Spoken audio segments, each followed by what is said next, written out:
श्रीमद् भागवतम स्कंध 10 परम पुरुषार्थ अध्याय 45 कृष्ण द्वारा अपने गुरु पुत्र की रक्षा। शुकदेव गोस्वामी ने कहा, ये जानने पर कि उनके माता पिता उनके ईश्वरीय वैभव से अवगत हो गए हैं, भगवान ने सोचा कि यह नहीं होने देना चाहिए। इसलिए उन्होंने अपनी योगमाया फैलाई जो उनके भक्तों को मोहित करती है। सात्वतों में महानतम भगवान कृष्ण अपने बड़े भाई के साथ अपने माता पिता के पास पहुंचे।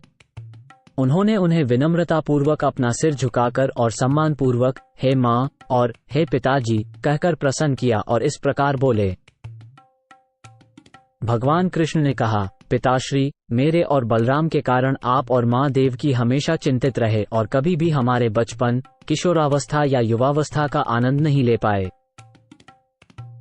भाग्य ही ऐसा था कि हम दोनों न तो आपके साथ रह सके, न ही अन्य बच्चों की तरह बचपन का सुख भोग सके।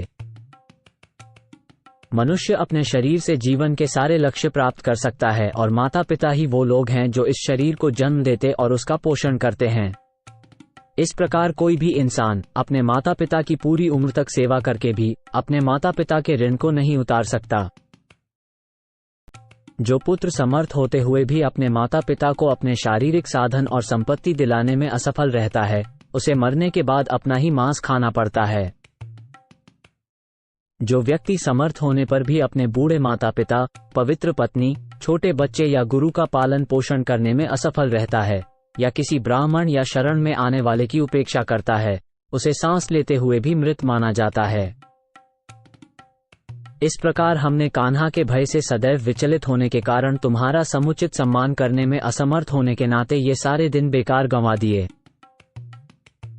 प्रिय पिताजी और माताजी, आप हम दोनों को आपकी सेवा न कर पाने के लिए क्षमा कर दें। हम स्वतंत्र नहीं थे और क्रूर कंस द्वारा अत्यधिक परेशान किए गए थे। शुकदेव गोस्वामी ने कहा, इस प्रकार ब्रह्मांड के परमात्मा भगवान हरि ने अपनी आंतरिक माया शक्ति से मानव का रूप धारण किया, जिसके कारण उनके माता पिता उन्हें एक सामान्य मानव समझकर खुशी खुशी उन्हें गोद में उठाकर प्यार से गले लगाया। भगवान के ऊपर आंसुओं की धार बहाते हुए स्नेह की रस्सी से बंधे उनके माता पिता कुछ बोल नहीं पाए। हे राजन, वे भावुक थे और उनके गले आंसुओं से रुंध गए थे। इस प्रकार अपनी माता और पिता को सांत्वना देते हुए और देवकी के पुत्र के रूप में प्रकट होकर भगवान ने अपने नाना उग्रसेन को यदुओं का राजा बना दिया। भगवान ने उनसे कहा, हे महाबली महाराज, हम आपकी प्रजा हैं, अतः आप हमें आदेश दें। सचमुच ययाति के शाप के कारण कोई भी यदुवंशी राज सिंहासन पर नहीं बैठ सकता। चूंकि मैं आपके निजी सेवक के तौर पर आपके अनुचरों के बीच उपस्थित रहता हूँ, अतः सभी देवता और अन्य महान व्यक्तित्व आपके सम्मान में सिर झुकाकर आपको श्रद्धांजलि देने आएंगे। तो फिर मनुष्यों के राजाओं की बात ही क्या है। इसके बाद भगवान ने अपने सभी नजदीकी परिवार के सदस्यों और अन्य रिश्तेदारों को उन विभिन्न स्थानों से वापस बुलाया जहां वे कंस के डर से भाग गए थे।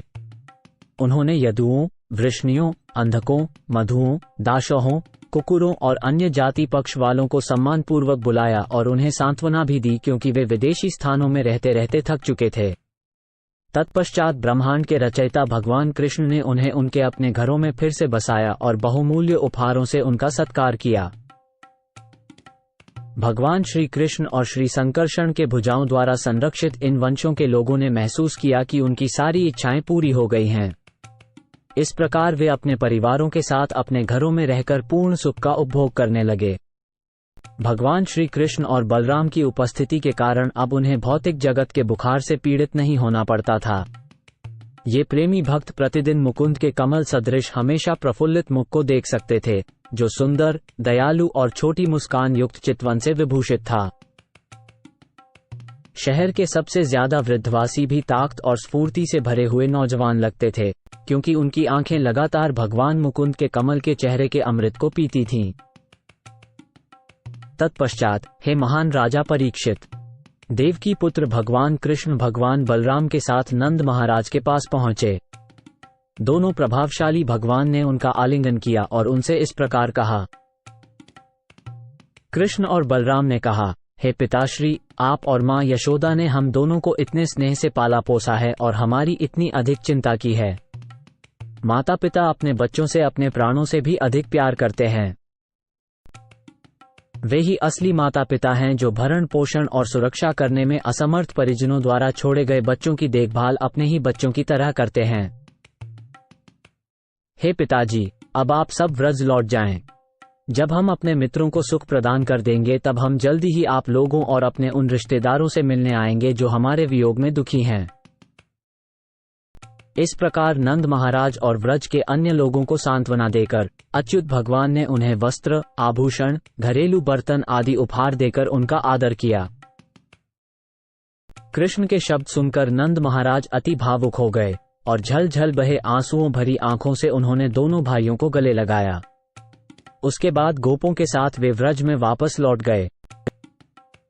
हे राजन, तब शूरसेन के पुत्र वसुदेव ने अपने दोनों पुत्रों का दूसरा जन्म, उपनयन संस्कार करवाने के लिए एक पुरोहित और कुछ ब्राह्मणों की व्यवस्था की।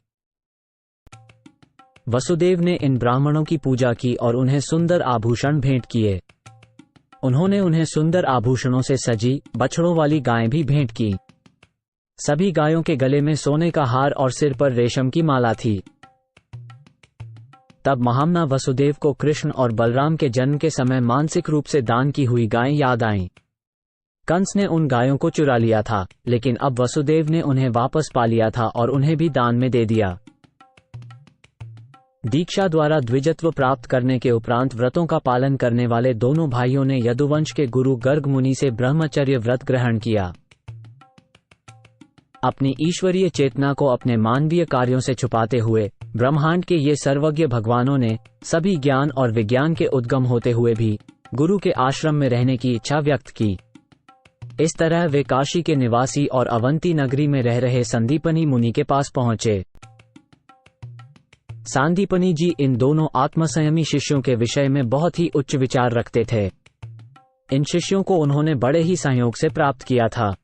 दोनों ही भगवान की भक्ति जैसी ही निष्ठा के साथ गुरु की सेवा करते थे। दोनों का ऐसा करना अन्यों के लिए एक निंदाहीन उदाहरण था कि आध्यात्मिक गुरु की कैसे पूजा की जाती है। ब्राह्मणों में श्रेष्ठ आचार्य सांदीपनी उनके नम्र आचरण से प्रसन्न थे, इसलिए उन्होंने उन दोनों को सभी वेदों और उनके 6 अंगों सहित उपनिषदों का ज्ञान दिया। उन्होंने दोनों को रहस्यों सहित धनुर्वेद की शिक्षा प्रदान की।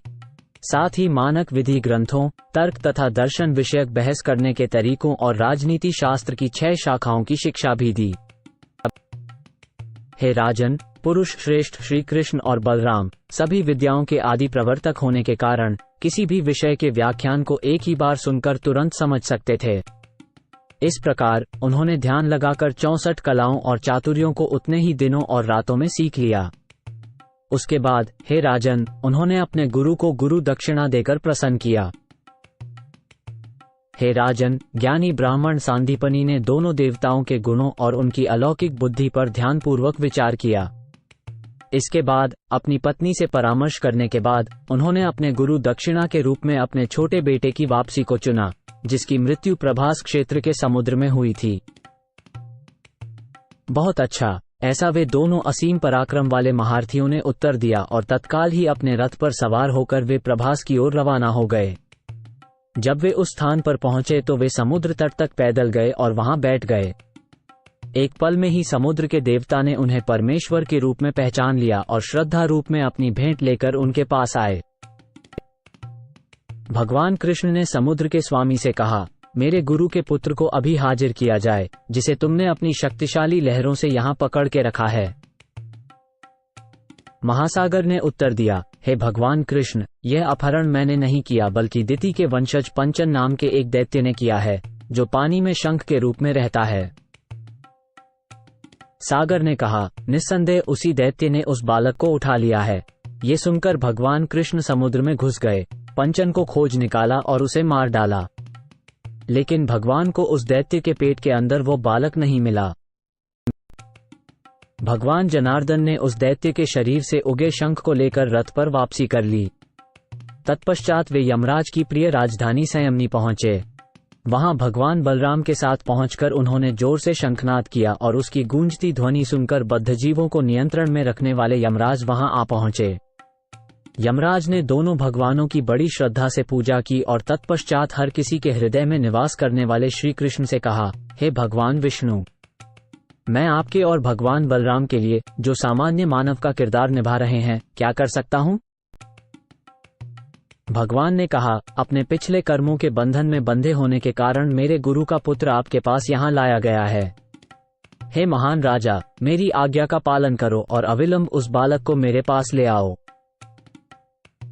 यमराज बोले, तथास्तु, और गुरु के पुत्र को सामने ले आए। तत्पश्चात यदुवंश में श्रेष्ठ उन दोनों ने उस बालक को लाकर अपने गुरु को भेंट करते हुए उनसे कहा, दूसरा वर मांग लीजिए। गुरु ने कहा, मेरे प्यारे बेटों, तुम दोनों ने अपने गुरु को गुरुदक्षिणा देने के शिष्य के दायित्व को पूरा कर लिया है। वाकई तुम जैसे शिष्यों से गुरु की और क्या इच्छाएं हो सकती हैं? हे वीरों, अब तुम अपने घर लौट जाओ। तुम्हारे यश से संसार पवित्र हो जाए और इस जन्म और अगले जन्म में भी वैदिक स्तुतियां तुम्हारे मन में ताजा बनी रहें। इस प्रकार अपने गुरु से विदा होने की अनुमति पाकर दोनों भाइयों ने अपने रथ पर बैठकर अपनी नगरी की ओर प्रस्थान किया। उनका रथ वायु की तरह तेज गति से चल रहा था और बादलों की तरह गर्जना कर रहा था। कई दिनों तक कृष्ण और बलराम को न देखने के कारण सारे नागरिक उन्हें देखकर अत्यंत प्रसन्न हुए। लोगों को ऐसा महसूस हो रहा था जैसे उन्हें खोया हुआ धन वापस मिल गया हो।